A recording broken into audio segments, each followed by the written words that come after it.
خاوية هي أصلا منها كلمة مثوى، بئس مثوى الظالمين، يعني إيه؟ مقامهم ومكانوا إقامتهم. وحتى كان يقول لك كده إيه، ما تقولش مثواه الجنة، لا تنفع تقول مثواه الجنة، بس الفكرة إن المثوى والمقام، من المثوى إقامة محددة لا يمكن لصاحبها أن يخرج منها. قال لإيه؟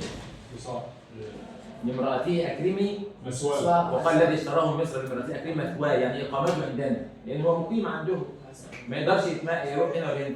عشان كده لما بعد كده جاله الفرق قال إيه؟ وكذلك تبوأنا ليوسف في الأرض يتبوأ منها حيث يشاء، ما بقاش بقى متاون عند حد. بقى حر. طيب بثاو على صخر أصم، يعني مقيم على صخر أصم جامد قاسي ليس فيه مسام. وليت لي قلبا كهذه الصخرة الصماء، يقول أنا مقيم على الصخر القاسي ده، وليت قلبي قاسيا مصمتا كالإيه؟ كهذه الصخرة ينتابها موج كموج مكاره.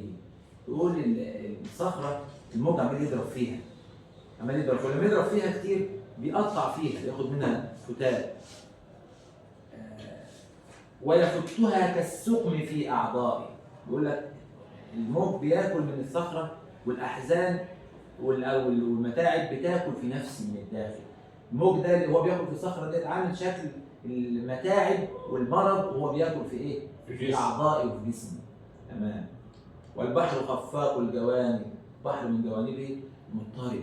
خفاق يقول لك ايه؟ العالم خفاق، يعني ايه خفاق؟ يعني مهتز كده مضطرب، خفقة القلب، يعني نبضته واضطرابه. ضائق كمدا، حزنا يعني، ضيق الصدر وايه؟ ومغتاظ وحزين، كصدري ساعة الإمساء، دايما قلبي في ساعة المساء ايه؟ في هادئ، في حزن شديد، زي البحر وهو حزين. البحر الحزين ايضا، وانا ايضا حزين كالايه؟ كالبحر. او شكل البحر في هذه الحاله زي شكل صدري في ساعه المساء. ساعه المساء بالذات ساعه يعني الناس اللي التامل فيها كده حزن خاص كده، لانها في اشاره للوداع، الشمس مودعه العالم، ففيها حاله حزن اللي يقعد يتامل في الموضوع ده. احنا كده فهمناها شيئا ما، كان دلوقتي في ايه؟ في جمالياتها، بس خلينا نقراها بقى مره كده مع بعض. إني أقمت على التاع التي بالمهنة